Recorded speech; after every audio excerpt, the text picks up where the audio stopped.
कक्षा 11 math. Topic का नाम है क्रमचय संचय। तो पहले क्रमचय की बात करते हैं।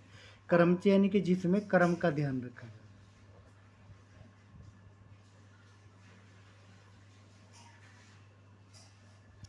यानी कि जब वस्तु ली जाए तो उनके क्रम का ध्यान रखा जाए ना, उसको बोल रहे हैं क्रमचय। अब क्रम गुणित क्या हो? क्रम गुणित देखो, प्रथम n प्राकृतिक संख्याओं के सतत गुणनफल को फैक्टोरियल n या क्रम गुणित n से निरूपित करते हैं। सतत का मतलब 1 गुणा 2 गुणा 3 गुणा 4 और कहाँ तक, यानी nवें पद तक जो भी है। यानी कि 1 से लेकर n तक की गुणों क्या लिखेंगे? Factorial n।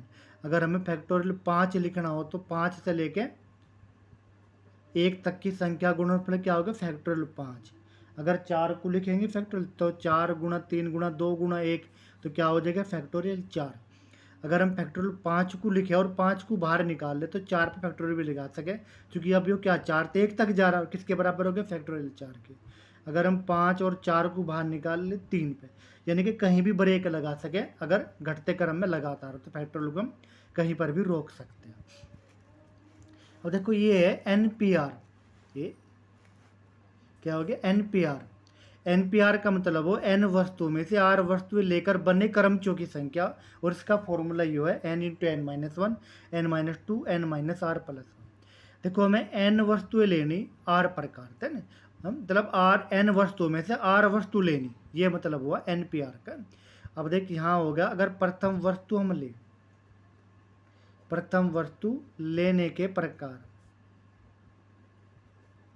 प्रथम वस्तु लेने के प्रकार, चूंकि एन वस्तु है तो एन प्रकार से ले सके। अगर हम दूसरी वस्तु ले सेकंड, कितने प्रकार से लेंगे? एक प्रकार कम हो गया तो एन माइनस वन हो गया। अगर थर्ड वस्तु ले तो कितने प्रकार से लेंगे? यानी कि एक वस्तु और कम हो गए तो एन माइनस टू। तो इसी तरह अगर हम आरवी वस्तु लेंगे तो फॉर्मूला बनाने के लिए क्या करेंगे? पहली वस्तु को हम लिख सकें एन को n minus one plus one, अब भी तो वही है हो। एन इसको लिख सके n minus two plus one, इसको लिख सके n minus three plus one, और इसको क्या लिखेंगे? एन माइनस आर प्लस के वन। और एन पी आर का मतलब वो इनका सारों का लगातार गुणनफल, यानी कि पहली एन, दूसरी एन माइनस वन, फिर एन माइनस टू, और फिर कहाँ तक? N minus r plus one तक। तो ये हो गया हमारा फैक्टोरियल एन पी आर का सूत्र, यानी कि एन पी आर। अगर हम इसको आगे बढ़े थोड़े से, ये यहाँ पे n minus one, n minus two, और कहाँ तक? N minus r plus one. अगर एक तक ले जा घटाते हुए एन माइनस आर और तीन दो एक, एक तक ले गए तो किस तक गुणा करनी पड़ी? ये इस तक गुणा करनी पड़ी, एन माइनस आर है ना, तीन दो एक, एक से लेके एन माइनस आर तक। तो क्या हो गया? एक से लेके एन माइनस आर तक, ये एक से लेके एन माइनस आर तक करी तो ये हो गया फैक्टोरियल एन माइनस आर।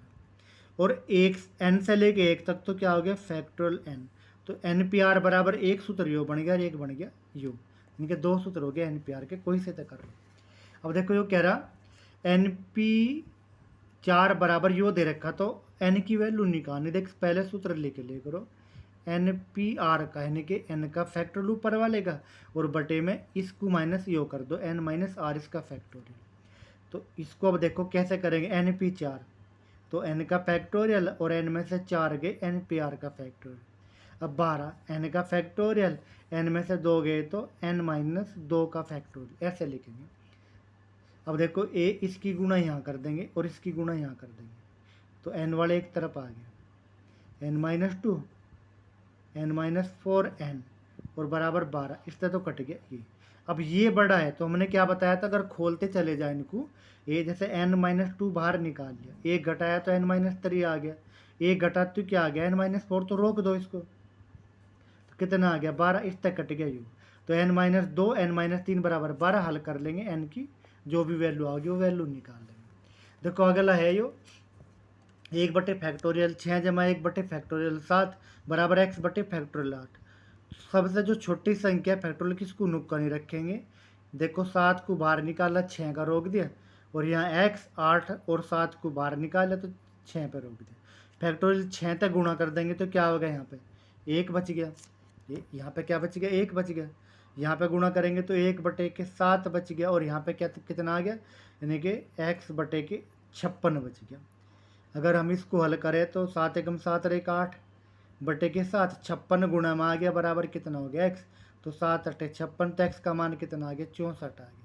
तो ये इसका आंसर आ गया। इस तरह से हम इनकी वैल्यू निकालेंगे। देखो ये आ गया हमारा ये फॉर्मूला। अगर हम इसको हल करें NPR बराबर n-1 PR plus Q formula है, तो कैसे हल करेंगे? यानी कि सबसे पहले छोटी साइड की वैल्यू निकाल लो, लेफ्ट हैंड साइड की क्या है NPR। तो NPR का सूत्र हो गया n का फैक्टोरियल अपॉन के n-r का फैक्टोरियल। अब लेंगे इसकी बड़े वाली साइड यानी कि राइट हैंड साइड, ये है हमारी n-1 PR प्लस के r इंटू n-1 PR-1, ये हो गया ना। देखो जब इसको हल करेंगे ये यहाँ पे, तो सूत्र है हमारा ये रहा सूत्र तो है। तो पहले ऊपर वाले का फैक्टोरियल, फिर इसमें तो घटा देंगे यो, तो n-1 - r इसका फैक्टोरियल, r बाहर है ही, पहले n-1 का फैक्टोरियल और इसमें तो घटाएंगे यो, तो n-1 जब घटाएंगे तो माइनस के r और प्लस के 1, तो ये आ गया।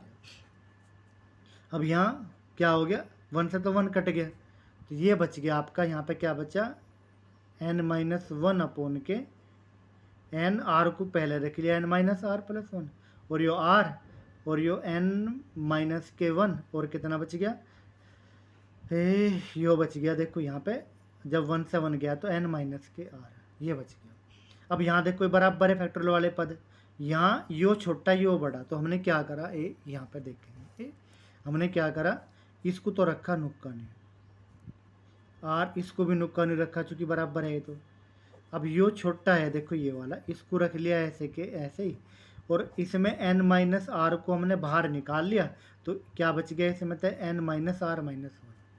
अब जो कॉमन आ रहा है, कॉमन क्या आ रहा है इसमें n-1 अपॉन के n-r यानी कि यो अपॉन के यो अपॉन के कॉमन आ गया, तो यहाँ तो बच गया 1 और यहाँ बच गया r अपॉन के n-r, यो बच गया।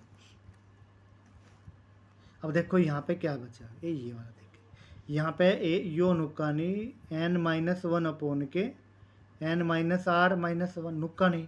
अब यहाँ पे देखो लघुत्तम आ गया n-r, इसकी यहाँ गुणा करेंगे तो n-r प्लस के r, r ते r कट गया ना, तो क्या बच गया n बच गया। n की गुणा इसमें करेंगे तो फैक्टोरियल n आ गया, और इसकी गुणा इसमें करेंगे क्योंकि एक बड़ा है इसका, तो किस पे लग गया n-r पे, और यही हमारी क्या है लेफ्ट हैंड साइड भी यही है, क्योंकि यही है NPR बराबर यो, दोनों साइड क्या होगी बराबर होगी, इसलिए सिद्ध होगी। अब देखो ये कह रहा है यहाँ पे अगला संख्याओं का सवाल है, 1 2 3 4 5 से जो है 2 अंकों की संख्या बनानी है। अब देखो यहाँ पे 2 अंकों की, यानी कि पहला पार्ट A 2 अंकों की संख्या बनानी, यानी कि 2 अंकीय संख्याएं बनानी।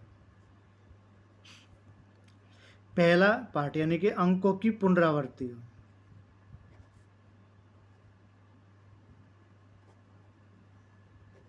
पुनरावृत्ति हो, यानी कि पुनरावृत्ति का मतलब कोई अंक कितनी बार ले लो है ना।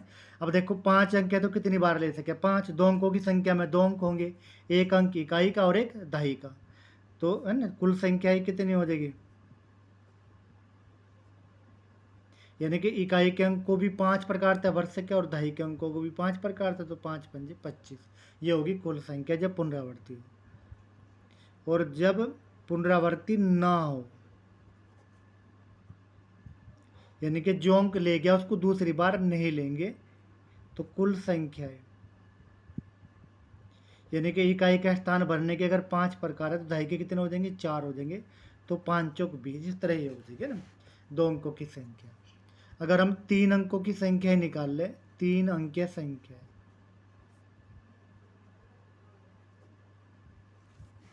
यानी कि पहला पार्ट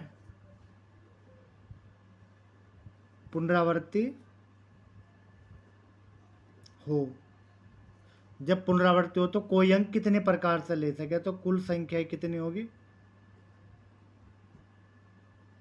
कुल संख्या होगी, यानी कि इकाई का स्थान 5 प्रकार था, दहाई का 5 और सैकड़े का 5, तो 5 पंजे 25 पंजे 125 हो गया।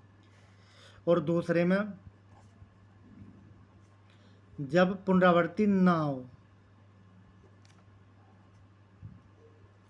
तो जो कुल संख्या है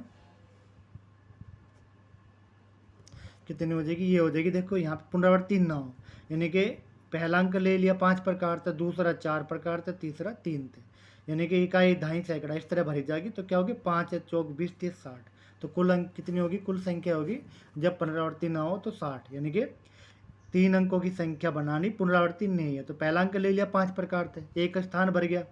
दूसरा अंक ले लिया, दूसरा स्थान भर गया। तीसरा लिया, तीसरा स्थान भर गया। तो पहला अंक 5 से लेंगे, दूसरा 4 प्रकार था, तीसरा 3 प्रकार था। तो 5 चौक 20 60, इस तरह 60 संख्या होगी 3 अंकों की। 4 अंकों की खुद देखेंगे।